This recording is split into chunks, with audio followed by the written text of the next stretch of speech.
So Rosalinda, uh, it became very clear, I think, to all of us that what you were doing at Southwest clearly needed to be taken to a lot more people around the world. And I'm just going to ask you to tell your story about how you became the CEO of E-Colors in Education and what that journey looked like. To be a school principal, in addition to putting initiatives out for your campus to follow, is pretty demanding.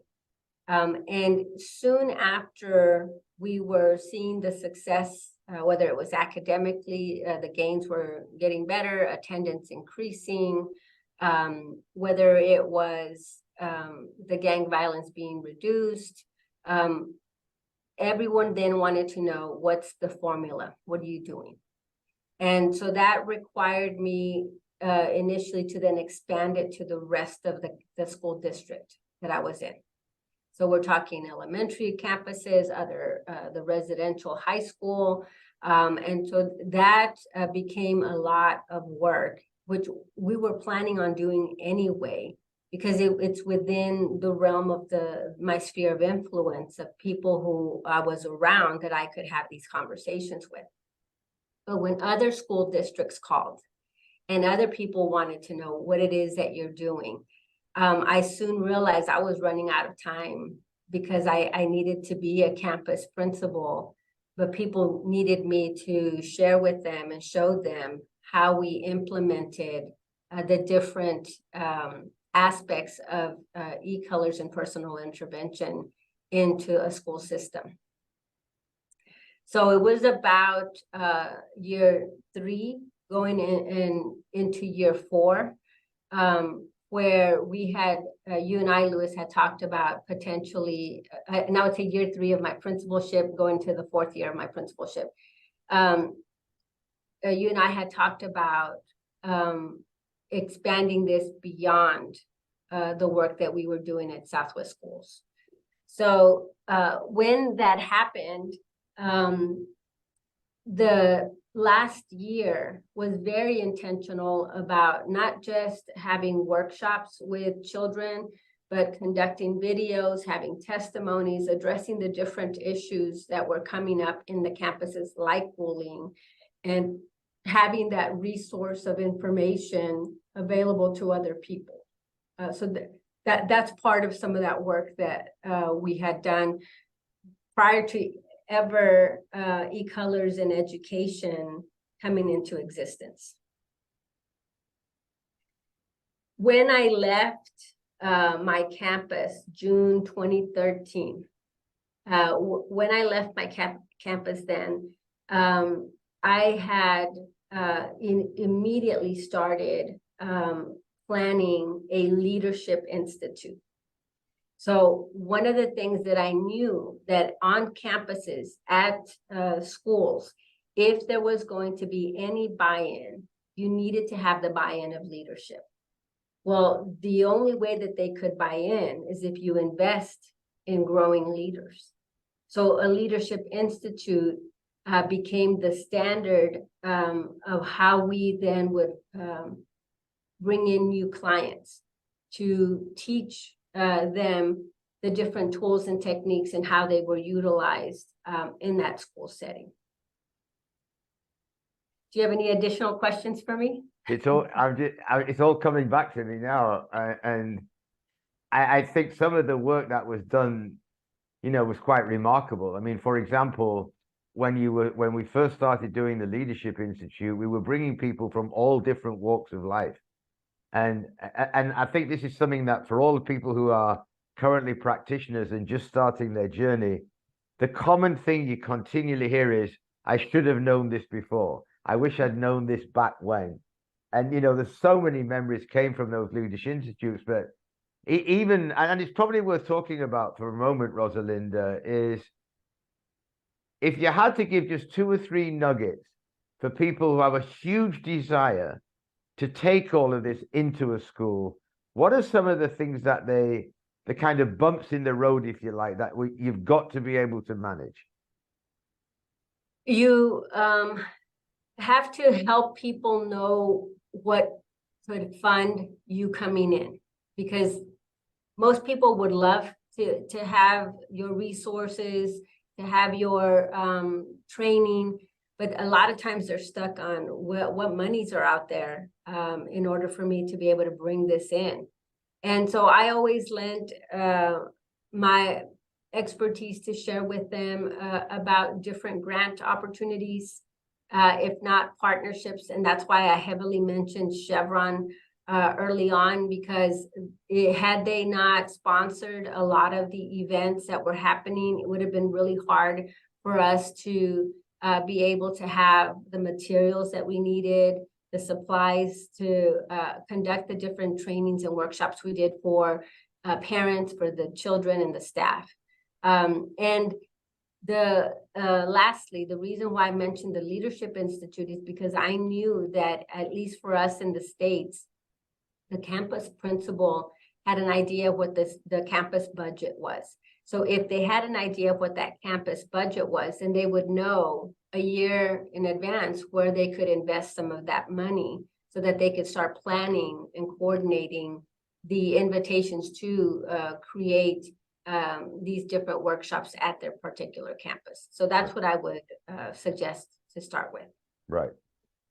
And correct me if I'm wrong, but I think in all the cases where we got the best result, it's because the principal, if possible, the superintendent, but at least the principal was on board and ready to run with it, right? Absolutely. The principal needed to, because in addition to having student champions, we also established teacher champions. And when we did the teacher champions, and that became that point of contact at the campus, as far as an expert that could deliver different activities and trainings to keep the momentum going for that campus. Yeah, and you did such a phenomenal job with that, and it paid off in so many different ways. Yeah, it did. And I mean, just to give you a quick example, Rosalind, we could pull one of many, but I often keep coming back to the experience of pre-Super Bowl, when we had students teaching people about the e-colors, firefighters, people from the public. I mean, what a remarkable experience, which all came from the young champions. Yes, yes, for sure. So something to be very, very proud of. Okay, so we were going beautifully. You were growing. In fact, the vision, which I still think would be wonderful to see many generations on, but the vision of e-colors in education was e-colors every school, every nation. Yeah. And I just want to take this opportunity now, Rosalinda. I know we didn't get to every nation in every school, or every school in every nation, but you certainly set people up on the right path. And that's one of the reasons why I wanted to have this recorded, because it may not happen in our lifetimes, but I still believe it could happen one day. So you were doing great. Everything was going well. And then, as you well know, March came along, with the year of COVID start, and everything started to change. So maybe you want to pick up the story there to where you are today. At this point, I had established another partnership with a regional service center in Pennsylvania. So they were the first group that had taken train the trainer workshops to another level. And so by this time, we had already had a bevy of leadership institutes. We now were at having quarterly train the trainer workshops. And in developing this partnership with the group out of Pennsylvania, they needed to figure out, after COVID, how do we continue to deliver this session, because people still are having issues, but we can't meet. So for about a year, or the rest of that 2020 year, we spent working on developing virtual sessions to be able to deliver the same content in a different format to meet the needs and the demands, because the issue with lack of communication, the issues of lack of trust, all of those issues were still there. And especially when you're talking about working from home, hybrid, remote, etc., there was a lot of lack of clarity of what that looked like for people. So they desperately were still wanting to have these sessions. And so after COVID, spent the rest of 2020 trying to figure out how to deliver all of those sessions for them in a meaningful way that I still think are being utilized to some extent today. But after 2020, I hung up my hat as the CEO of eColors in Education. But Equilibria in Education came about as a result of it. And again, it was two things.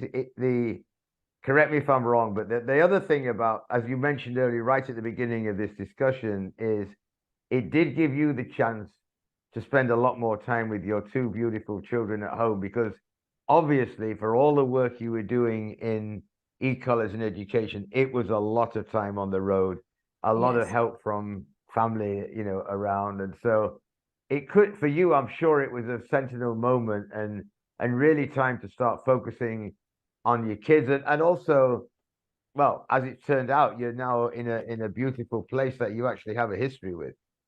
Yes, absolutely. So I came in 2021 to work at Sunny Glenn, as I introduced myself earlier, stating that I'm the COO. But I was raised at that very children's home, or this very children's home, when I was a young teen, and I essentially come back home. And so I know that you are. So now you have. I understand that some of the population are not there for a long time. They can be quite transient. So, but you are using the eColors. I mean, you've got a lot of people trained in your organization. So how are you doing that? First and foremost, I am really authentic about the different things, experiences that I've had. And I wasn't the one that brought up eColors because I didn't want to feel like my biases were going to influence the entire organization. But people started noticing my style of leadership and how I communicated with even the hardest of conversations, and they wanted to know how they could do that better. And I said, well, there is this tool called the eColors. Obviously, some of them knew my history as the CEO of eColors in Education.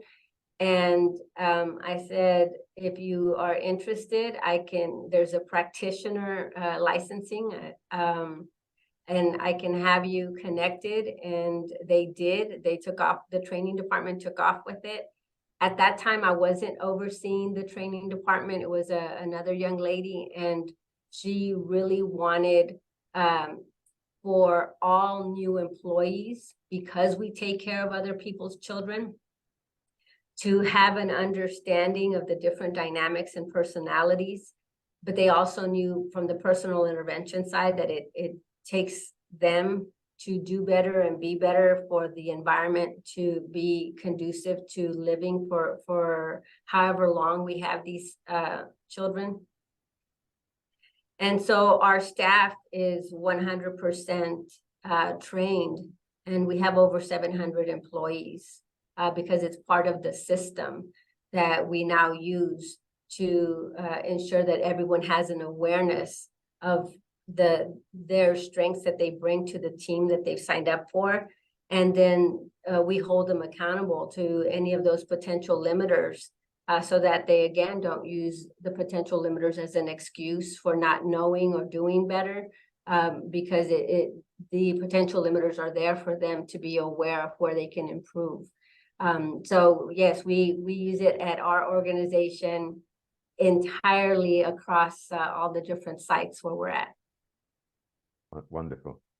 So Rosalinda, I want to say thank you so much for everything that you have brought to the world and are continuing to do. I'm actually going to just stop the recording and then start another little recording. And what I'm going to ask you to do is just come up with 3 or 4 tips that you would give to anybody who wants to take this into education. But for now, I just want to say thank you very much.